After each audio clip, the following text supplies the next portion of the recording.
So I want to thank the Veritas Forum for hosting this event. Danielle, Dr. Lahti, everybody involved in the organization. It's a real privilege to be here, and the fact that you all would take time to think about the question of faith, I think is marvelous, especially at this hour. It's not everyone who can consider the reasons for and against being a person of faith that has the courage. Not everybody has the courage to consider both the reasons for and the reasons against being a person of faith. So for those of you who consider yourself people of faith, I commend you on being here and willing to hear my reasons. And those of you who are faithless, I commend you for listening closely and learning what we can from Dr. Lahti as well. So the question before us tonight is, what about faith? I take that question in several senses. One version would be, is faith a good thing? Is there a role for faith in our lives?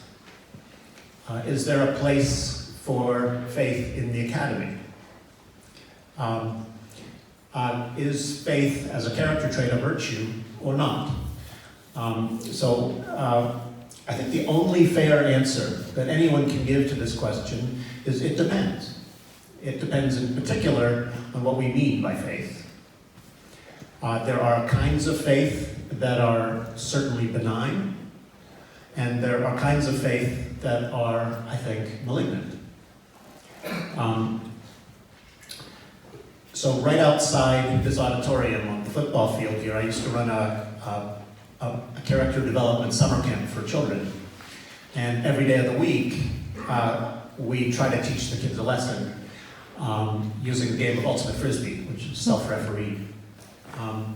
If you don't know Ultimate, all of the calls are made on the honor system. So every player is called upon to place the integrity of the game and fair play ahead of their private desire to win. And it's a wonderfully moralizing exercise, I think, to have to work your moral muscles that way and playing the game. But every Monday, we teach these children the importance of keeping a positive attitude. Now, keeping a positive attitude, I think, is an enormously important thing that all of us need at one or another time in our lives. And arguably, that's kind of what faith is all about, is sort of keeping a positive attitude. So if that's what you mean by faith, I heartily endorse your right to be a person of faith. I myself have benefited from guidance that is very similar to the suggestion, just have faith. When I was in high school, I wasn't a very happy camper, and apparently my face didn't display a lot of happiness either, and a friend came up to me and said, "Andy, how come you never smile?" I'm like, I don't know, it doesn't feel like I have any good reason to smile. And she says, "Just smile anyway." What the heck? It felt dishonest at first, because I felt like I was displaying an outward happiness that I didn't feel internally, but I just kind of tried it anyway. I kind of took it on faith that it might help. And the funniest thing happened. I'd smile at people and they'd start smiling back. And all of a sudden the world felt like a much friendlier place. And a lot of my social anxieties started to dissipate. So this advice, just smile anyway. Smile regardless, some of the best advice I ever got. And I think it's similar, functionally similar in many ways to the advice, just have faith. Both keep a positive attitude and smile anyway represent sort of secular expressions of an attitude that you might call faith. Both, I think, are beneficial for one's personal psychology and also have positive effects on social relationships and therefore deserve our respect and admiration for those reasons. But notice that there's absolutely nothing religious about either of those attitudes. And whatever a religious faith does for you, I have a strong suspicion that secular surrogates for that religious faith can basically have the same beneficial effects on your mood, beneficial effects on your social relationships, your friendships, and so on. So I have yet to be persuaded that religious faith has benefits that a secular attitude adjustment can't provide. There's another kind of faith that is exemplified in the following story. Almost exactly 5 years ago, at an event very like this one, at the Creation Museum in Kentucky, I forget the name of the town, in Kentucky, Bill Nye, the science guy, and a man named Ken Ham debated whether or not the biblical account of origins is scientifically respectable, or has any scientific merit. This particular event, again, held in an auditorium very like this one, but it was live streamed to millions of people also. They had a lively exchange. Bill Nye tried to show that there's absolutely no way that the Genesis account of origins could possibly be true, given what we know about the way the world works. And Ken Ham adamantly argued the opposite. And then a really interesting thing happened. In the question and answer period, the moderator asked both men to explain what would change their minds. So Bill Nye spoke first. He said, he distilled his answer to a word. He said, evidence. Evidence would change my mind. And for example, here's the kind of evidence that would disprove evolution. And he went on to give very concrete examples of the kind of things you might find in the fossil record if you wanted to falsify a Darwinian account of origins. And then it was Ken Ham's turn. And Ken Ham said, nothing. I'm a Christian. Nothing is going to persuade me that the Word of God is not true. Now, if Bill Nye's attitude, I think, was representative of the attitude of science, and Ken Ham's attitude was, I think, a very distinct example of the attitude of faith. And this attitude basically says, these are my beliefs, they're part of my identity, I refuse to change them, no matter what the evidence shows. So there's a kind of a defiant refusal to bend to the demands of reason and evidence that I think is at the heart of much religious faith. Now, it may not be at the heart of all religious faith, but it's very hard to deny that the religions of the world don't ask their adherents to say things that would never pass muster in a suitably scientific, or even a suitably, in any forum where accountable talk was considered important. In fact, the whole purpose of the concept of faith seems to be to provide an exemption for beliefs that you can't defend otherwise, that would never withstand scrutiny in the free and open exchange of ideas. But because it's an article of faith, I get to hang on to it anyway. If you actually look hard at the way people use the word faith, if you think hard about the way the word faith functions in your own thinking, I think you'll start to find that more often than not, the concept of faith functions to excuse unaccountable cognition.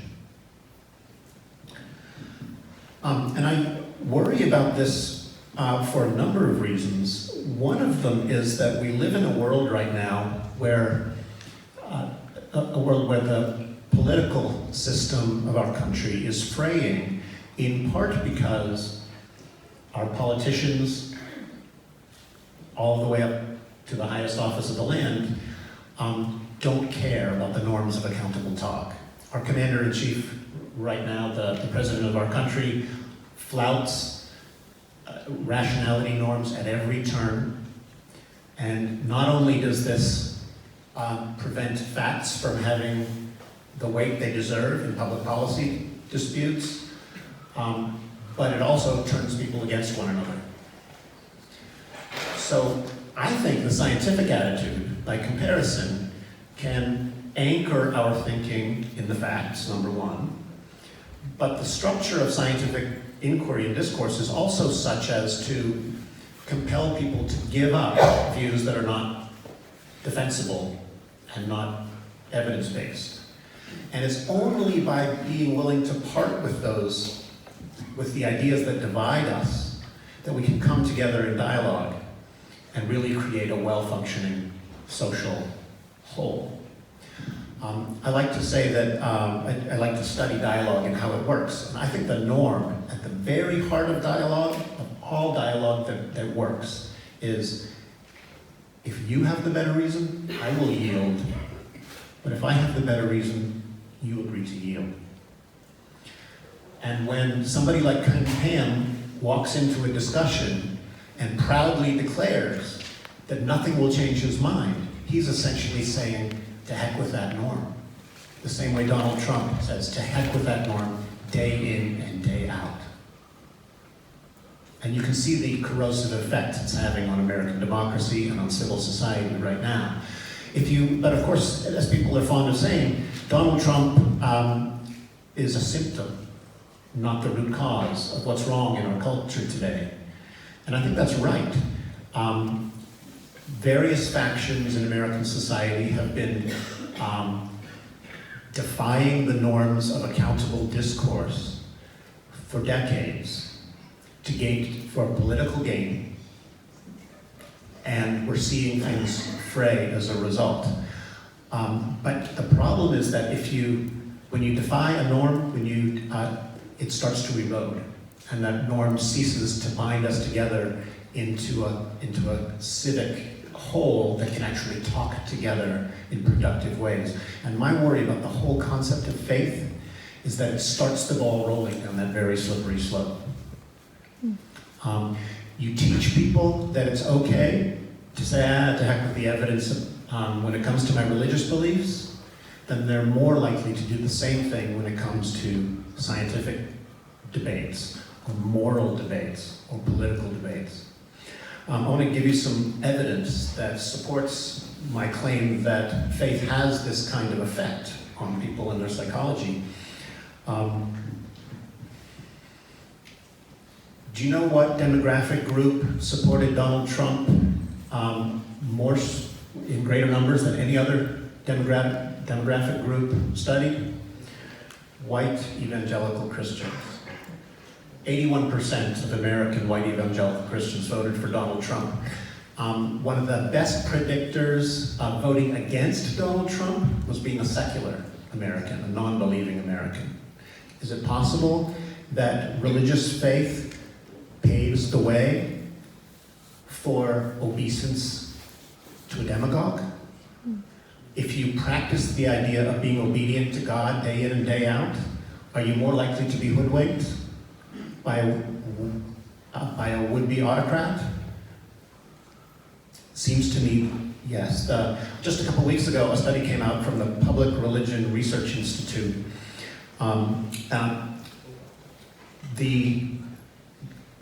The category of Americans that supports Donald Trump's family separation policy at our southern border more strongly than any other demographic group, evangelical Christians. These are adherents of a religion that purports to be about love, and yet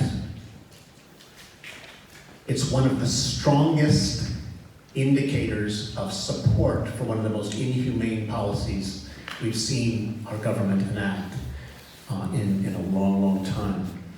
Right now, evangelical Christians oppose impeachment 99% to 1%. Is it possible, just maybe possible, that religious faith can derange and disorder someone's morals in such a way that they actually, while intending to be good, inadvertently cause harm? I don't think we should dismiss the possibility, and I think each and every one of us has an obligation to consider that question seriously. In fact, this very same study that I just mentioned asked respondents in the survey to say yes or no, nothing Trump could do would make me vote against him. And they looked at many, many different demographic groups. The demographic group that was more likely to say yes, there's nothing Trump could do that would ever make me vote against him, white evangelical Christians. Notice the similarity between Trump no matter what and the Bible no matter what, as expressed by Ken Ham. I think those attitudes are related, and one of those attitudes, despite the best intentions, can pave the way for the other. Thank you for that, Dr. Norman, and thanks to Veritas. I'm not going to get into the politics, so don't get worried. I'm just kidding. Well, I'm not kidding.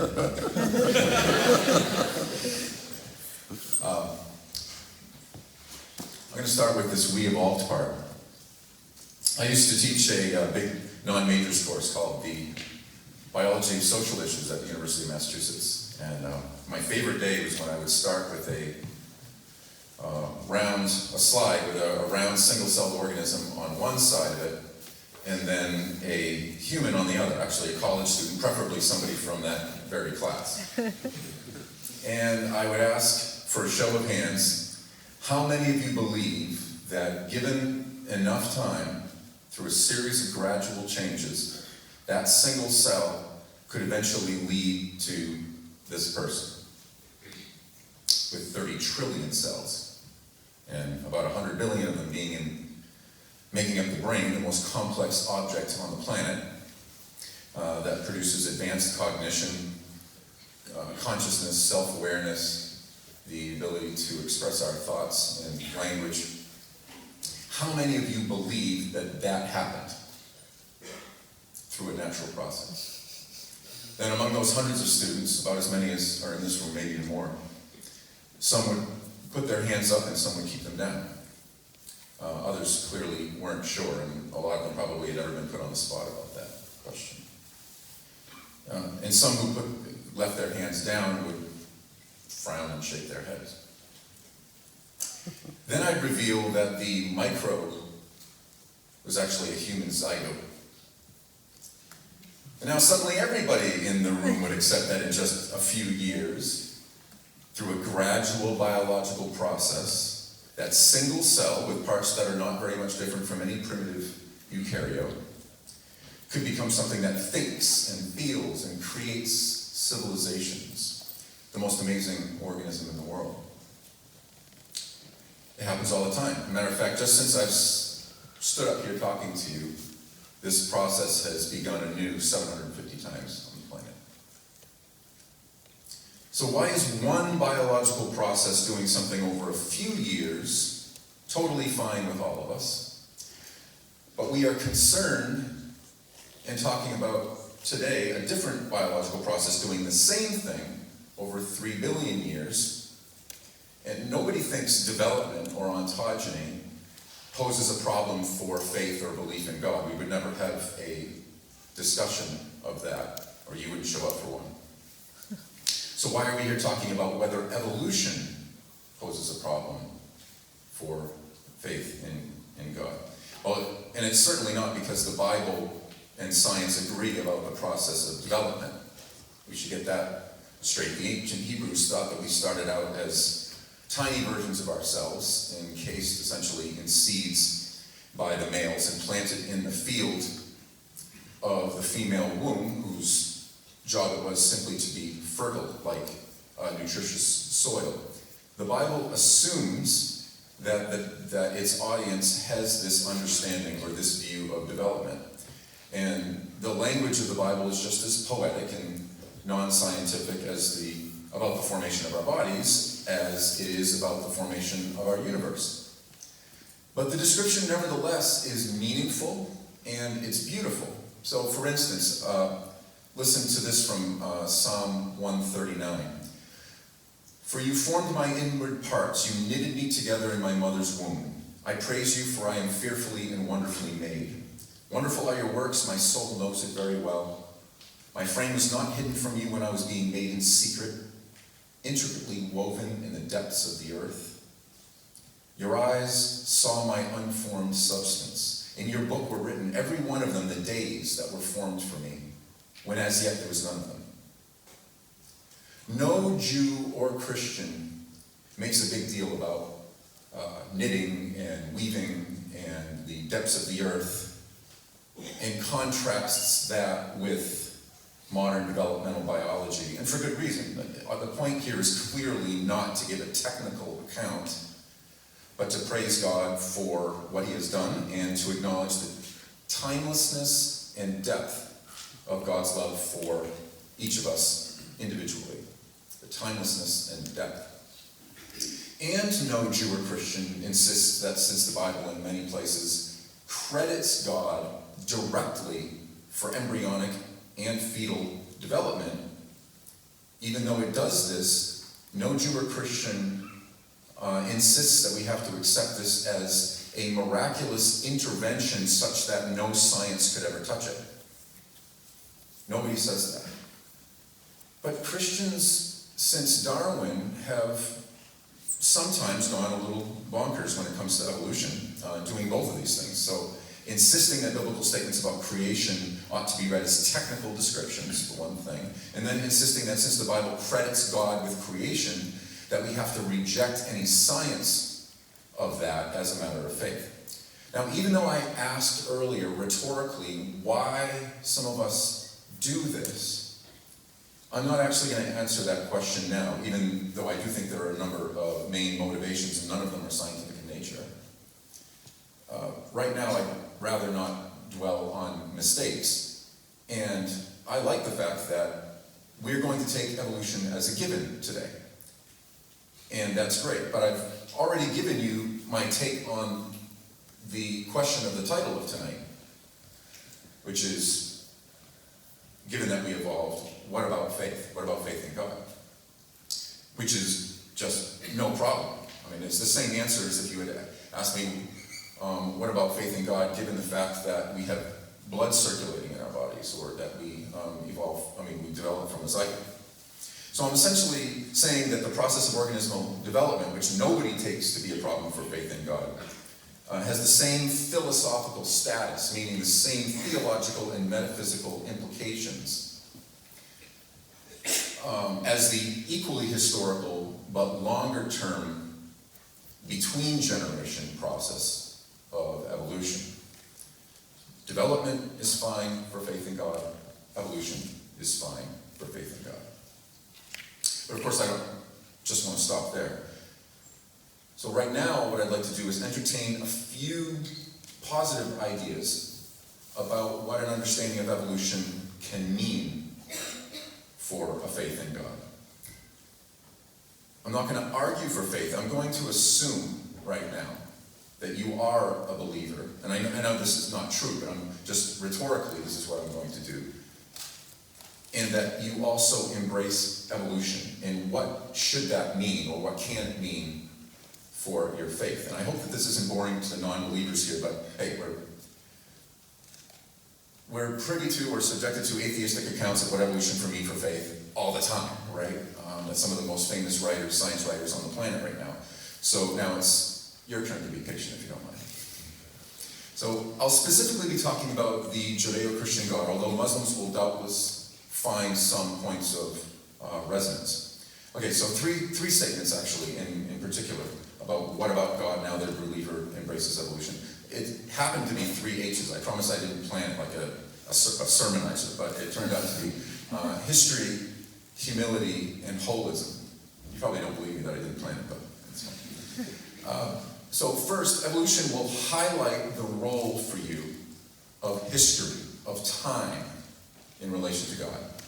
So there's really nothing new here, just something that we might have forgotten or we might not have recognized as fully as we should.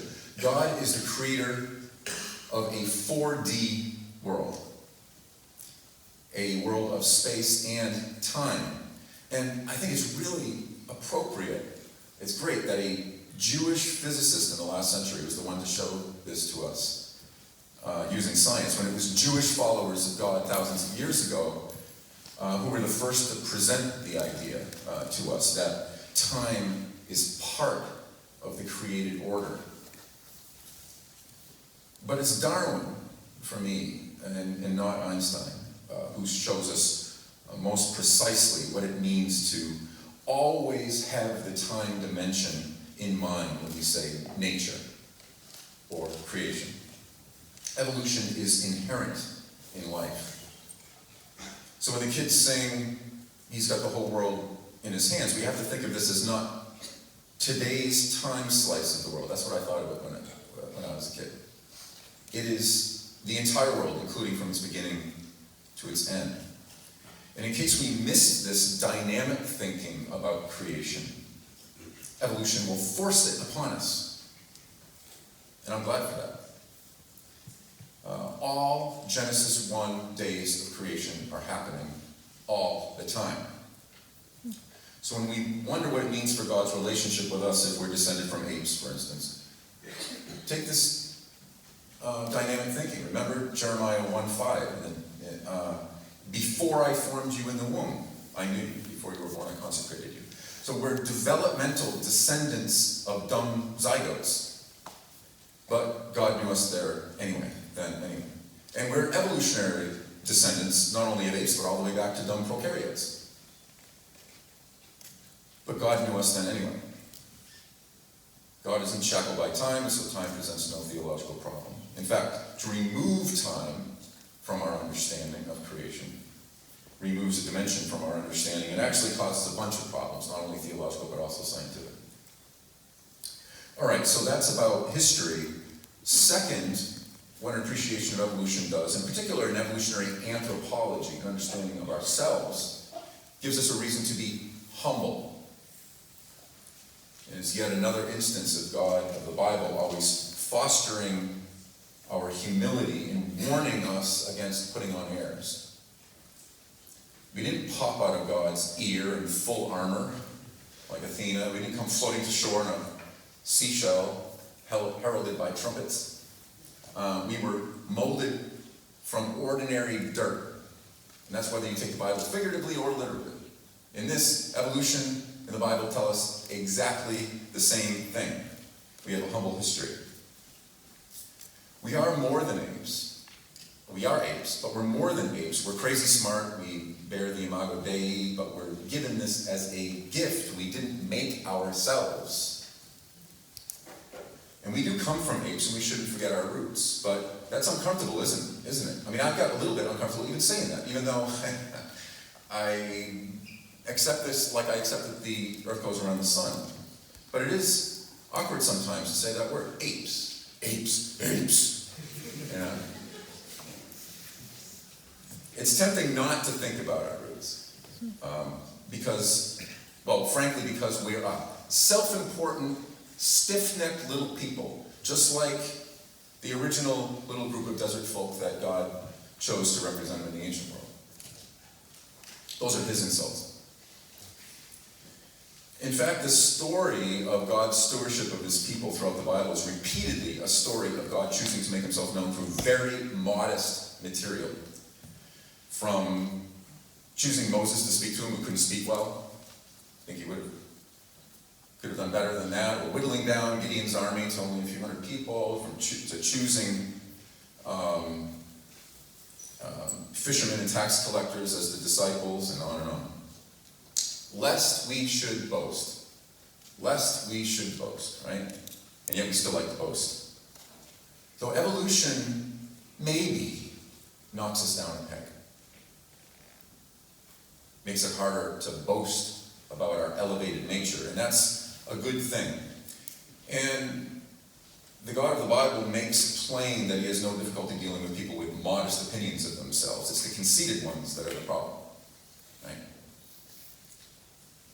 So that's humility. History, humility, and now holism. Evolution provides an invitation or an opportunity for holism in our worldview. When we look outside, we don't have to choose anymore between Science and God, between Ken Hammond and Bill Nye, nature or miracle, evolution or creation.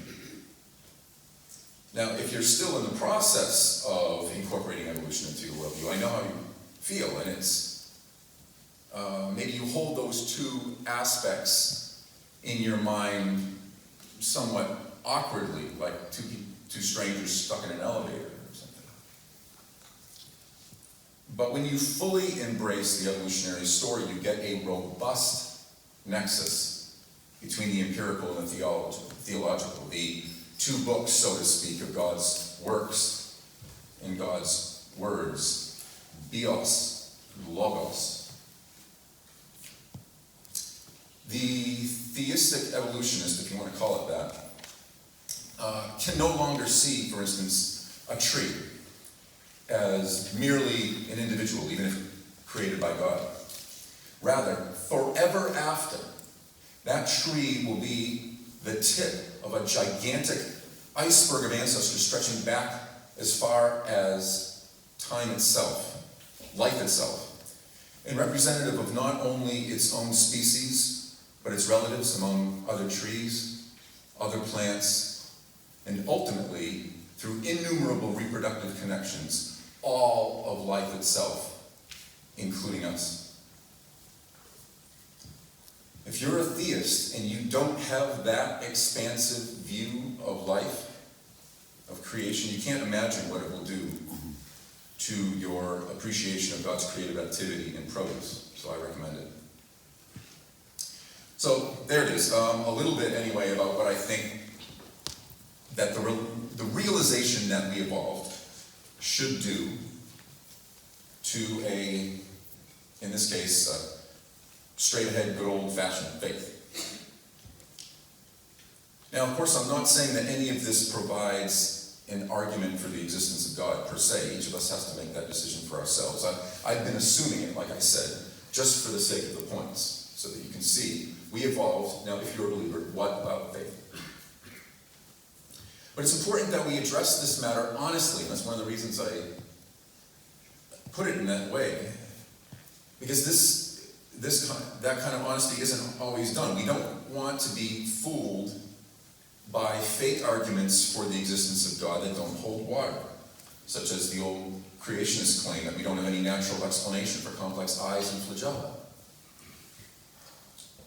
And in the same way, we don't want to be fooled by fake arguments that God has been rendered obsolete by something about modern science. You can cite the successes of modern evolutionary biology or the power of natural selection as replacements for God or something. So if we set those cruder sorts of arguments aside, of course people will still go one way or the other, because the heart and the mind are moved by many things. But all I'll say to close is that if a creator does exist, then evolution is how he creates. And if you do believe in God, understanding that he creates through evolution can only enrich your faith experience, and you'll never think about trees and apes and zygotes the same way again. Thank you.